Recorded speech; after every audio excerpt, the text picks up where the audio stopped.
What's up, New City Fellowship family and friends? My name is Steve Schaper. I'm a pastoral assistant over at our West End campus, and I'm grateful to be able to bring a word of encouragement to you today.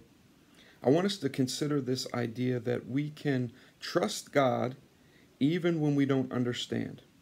That we can put our trust and our hope and our faith in Him even when we don't understand what He's doing or why He's doing what He's doing or where He's taking us. In Proverbs 3:5, it says, "Trust in the Lord with all your heart, and do not lean on your own understanding." And so I want to challenge you to consider, where are you questioning what God is doing? Where is it hard for you? Where are you wrestling with God right now? Maybe it has to do with this virus. You don't know how God is at work in the midst of all these changes, whether it's isolation or the financial impact, or the real death that that so many are facing. Or maybe for you it has to do with relationships. You don't understand how God is at work with your relationship with your children or your spouse or family members or coworkers. Or maybe others of us are wrestling with our own physical ailments, whether it's disease or suffering or pain. We don't understand where God is and what He's doing in what we're experiencing. This passage gives me great comfort that even when I don't understand, even when I don't know how or why God is doing what He's doing, I can still put my trust in Him. And so I want to encourage you, even right now, in your mind's eye, in your heart, to take those things where you don't know what God is doing or why He's doing it, and place them on Him.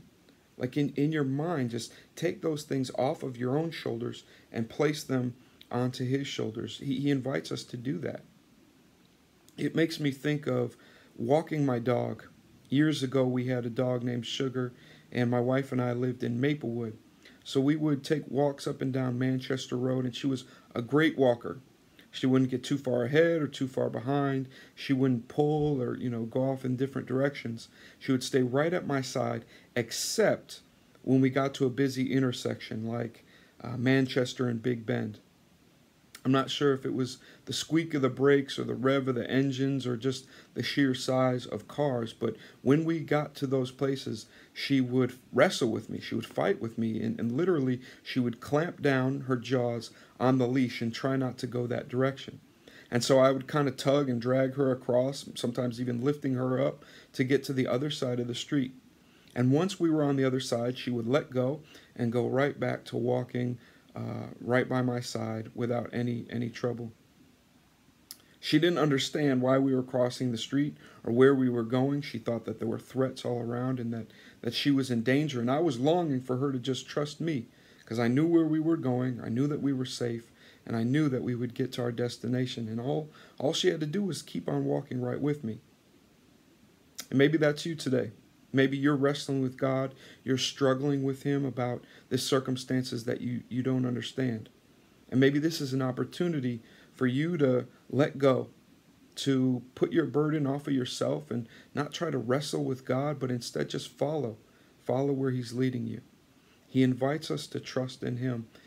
And even if we don't understand where we're going or why we're going in the direction that we are, He's good. He's a faithful God, and He knows. Tim Keller says, if we knew what God knows, we would do what God does. He's all-knowing, He's all-powerful, He's all good. And so we have an opportunity to trust in Him, even in our weakness, even as we don't know. I hope that encourages you today.